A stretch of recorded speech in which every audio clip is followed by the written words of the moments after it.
F1은 다른 레이싱 카테고리보다 차 성능에 영향을 많이 받는다는 것은 부정할 수 없는 사실입니다.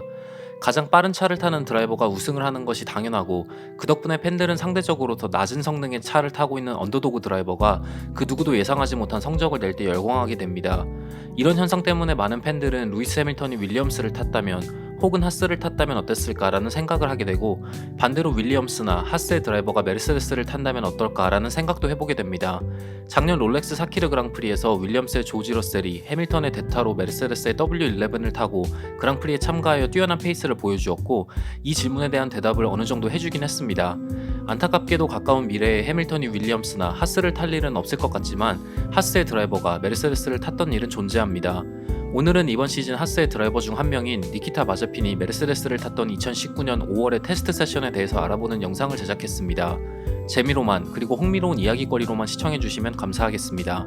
2019년 5월 12일 F1의 다섯 번째 레이스였던 스페인 그랑프리가 열렸고, 레이스는 루이스 해밀턴이 우승하면서 막을 내렸습니다.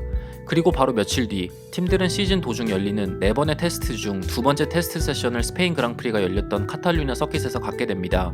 F1의 규정상 4번의 테스트 세션 도중 2번은 그랑프리 경험이 3번 미만인 드라이버가 참가해야 했고, 메르세데스는 그 당시 F2 시즌에 참가하고 있던 니키타 마제핀을 테스트 드라이버로 선택했습니다.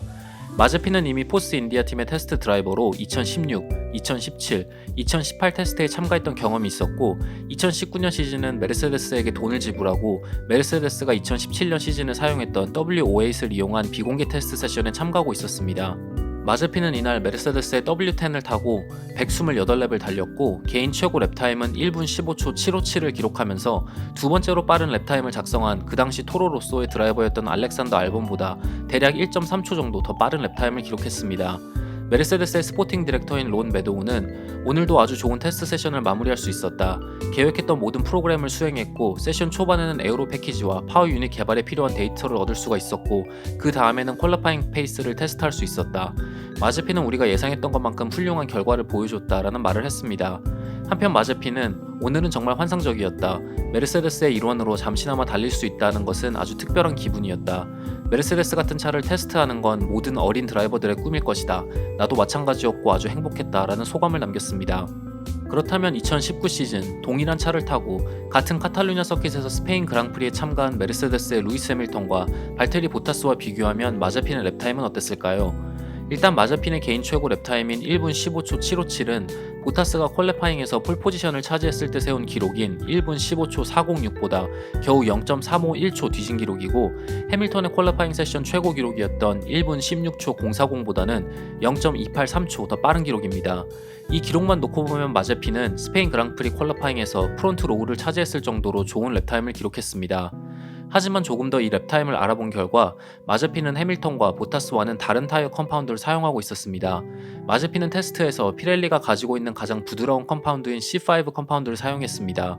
2019 스페인 그랑프리에서는 C1, C2, C3 컴파운드가 사용되었고, 보타스와 해밀턴 둘 다 퀄리파잉에서 가장 빠른 랩타임을 C3 타이어를 사용해 기록했습니다. 프리프랙티스 세션부터 퀄리파잉, 그리고 레이스에서 각각의 타이어 컴파운드로 드라이버들이 기록한 베스트 타임은 C1을 사용한 해밀턴이 기록한 1분 18초 647, 다시 한번 C2를 사용해서 해밀턴이 기록한 1분 17초 655, 그리고 C3를 사용한 보타스가 기록한 1분 15초 406입니다. 이 기록만 놓고 보면 각각의 타이어 컴파운드 간에는 평균적으로 1.5초 정도의 랩타임 차이가 나는 것을 확인할 수 있습니다.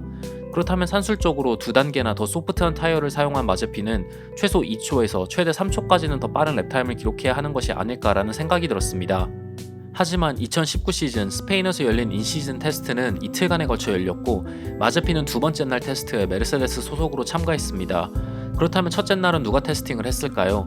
2019 스페인 그랑프리에서 폴포지션을 차지한 발테리 보타스가 테스트 첫째 날 131랩을 달렸고, 이날 보타스가 마제핀과 동일한 C5 타이어로 세운 개인 최고 기록은 1분 15초 511이며, 이는 마제핀과 겨우 0.246초 차이가 나는 기록이었습니다. 테스팅 도중 메르세데스가 어떤 셋업을 사용했고 어느 정도의 연료를 싣고 달렸으며 어떠한 페이스를 사용했는지 관계자가 아닌 이상 알 수가 없기에 섣불리 기록들을 비교하기는 어렵습니다.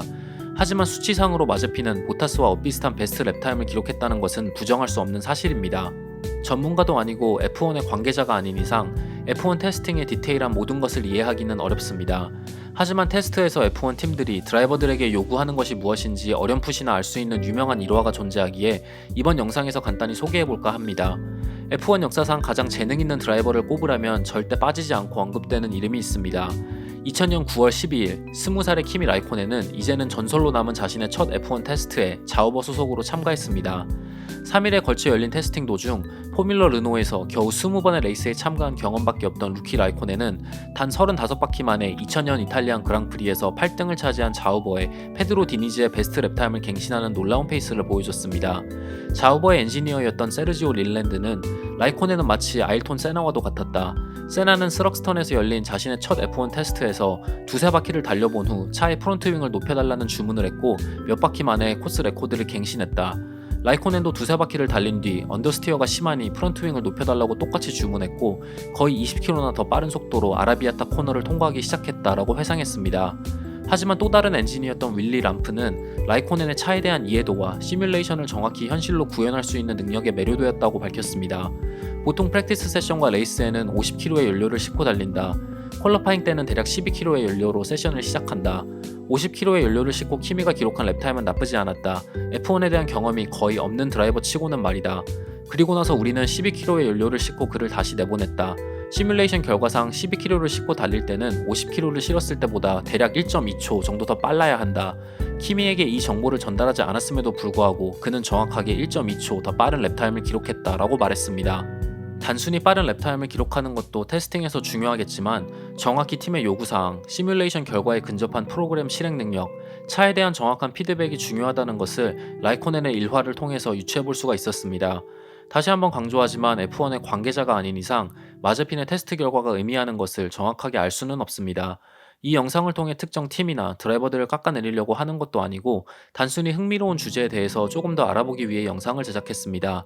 단 한 번의 테스팅 결과를 확대 해석하거나 의미부여하시지 않기를 바라면서 오늘 영상을 마치도록 하겠습니다. 시청해주셔서 정말 감사합니다.